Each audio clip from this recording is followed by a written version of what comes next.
So an area where I've been working quite a bit recently has been deep learning and using the sleep data to try to make predictions about health and also about sleep disorders.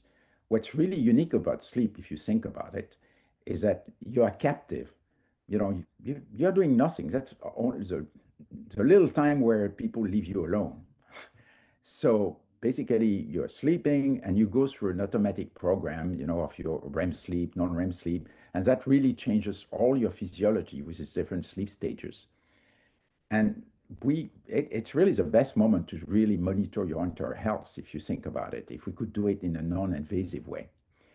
And of course, we have, as part of these sleep studies for sleep apnea, for narcolepsy, etc., there are millions of people who have gone through this monitoring with polysomnography, where we measure the brain waves, we measure for EEG, for sleep stages, but we also measure the EOGs, the eye movements, the muscle tone, the heart rate. We have an EKG electrode, measure breathing for sleep apnea, measure all kind of different physiology at the same time. And all those, of course, change depending of your circadian time and your sleep stage.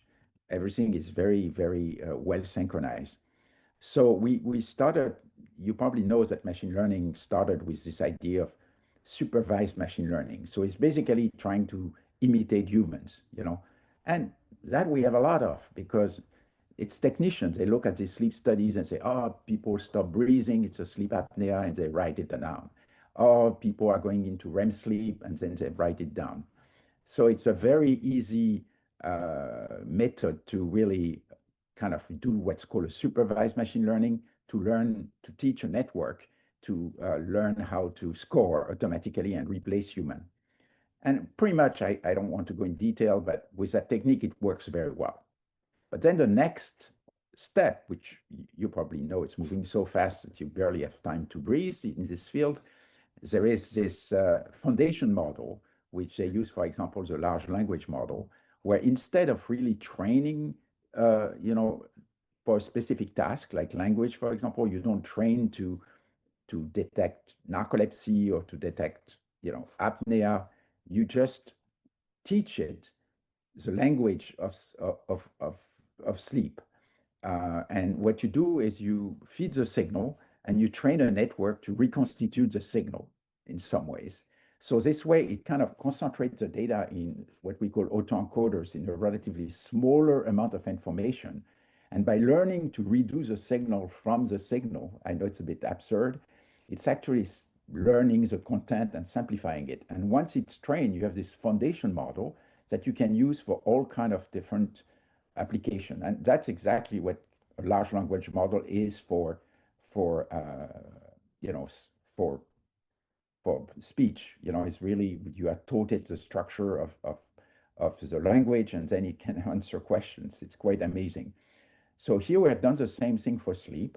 We have a 30,000 sleep study, and now we're actually working with more 200,000 sleep studies. And we taught the system to really recognize and reconstitute the sleep signal from the sleep signal. We hide it and we try to teach the computer to reproduce it. And we also did something very cute, very interesting, is we try to train the network to, for example, recognize the brain waves from the heart and recognize how the heart should change as a function of brain waves. And by doing that, we actually discovered, very interestingly, that there are some cases where we could use that data to predict diseases, especially when we try to predict the heart from the brain or the brain from the heart or breathing from the heart. And this is because probably when you are sleeping, all these things has to be very synchronized. And when your heart is not doing well, your heart rate doesn't follow what it should do across the different sleep stages. And it detects this kind of abnormalities using this form of learning that's called contrastive learning. I know it's very complicated. I'm sorry if I'm going in detail. But basically, with that kind of training, we were able to predict the occurrence of many, many diseases. I wouldn't say that we can, predict if you will die tomorrow, but we could kind of predict you have an increased chance of having a heart attack or having all kind of different problems. We are very excited because we have now created this foundation model, we call that foundation models, that has learned the language of sleep in a way and houses different channels from the brain activity to the heart activity to breathing, work all together in different sleep stages, how it can be abnormal, how it can predict diseases. And we hope to now add things like devices, genetics, proteomics to really create like a very general models that can predict very accurately all kind of different diseases. I want to mention that it's not like we can say to someone, I had people call me, oh, yeah, please analyze my sleep and tell me if I will die tomorrow. Of course, it's not like that.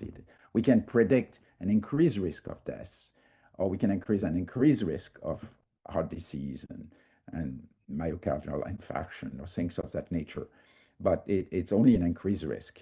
But I think as the model become more and more sophisticated and we add more modalities, it could very well be a very nice way to even study yourself longitudinally. You could imagine a time where you will analyze your sleep every month, and then if there's something that seems to appear, it's maybe a trigger for uh, something wrong with your heart or uh, something that you are not yet detecting. So I think we're very excited in pursuing this general area.